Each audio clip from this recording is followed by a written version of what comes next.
राधे राधे बहनों, आज मैं फिर हाजिर हूँ आप लोगों के लिए एक सोहर की लचारी गीत लेके। और ये गीत आपको कैसी लगेगी ये ज़रूर बताना। ससुरु हमारे न हो, ससुरु हमारे ने बुलावा कसाध, ने बुलावा तोड़ी के लाया लालना। बहुअर राजवा कहो, बहुअर राजवा का पड़ाला पहाड़वा, ने बुलवा कैसे लाई लालना। बहुअर राजवा कहो, बहुअर राजवा का पड़ाला पहाड़वा, ने बुलवा कैसे लाई लालना। सुगना बन के जाई हा, सुगना बन के जाई हा, चिल्होरिया ये समेड़राई हा, चिल्होरिया ये समेड़राइया न हो।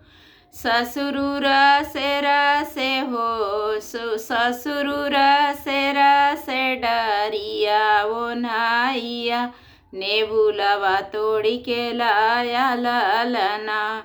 ससुरुर से हो, ससुरुर से डरिया वो नाया, ने बुलवा तोड़ी के लाया लालना।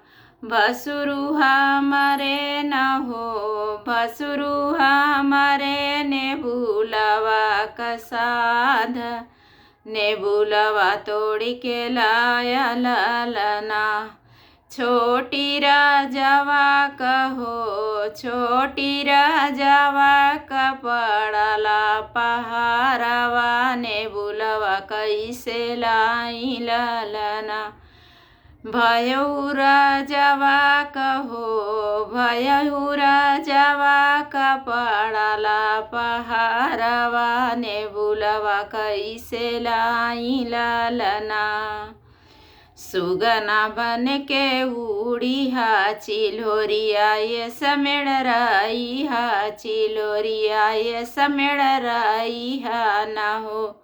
बसुरुर से डरिया वो नाई हा, ने बुलवा तोड़ी के लैया लालना। बसुरुर से ने डरिया वो नाई हा, ने बुलवा तोड़ी के लैया लालना। देवरु हमारे न हो, देवरु हमारे ने बुलवा कसाध, ने बुलवा तोड़ी के लैया लालना। भौजी राजवा कहो, भौजी राजवा का पड़ाला पहाड़वा, ने बुलवा कैसे लाई लालना। सुगना बन के उड़ी हा, चिल्होरिया ये समेड़राई हा, चिल्होरिया ये समेड़राई हा न हो। देवरु से डरिया वो नाई हा, ने बुलवा तोड़ी के लैया लालना।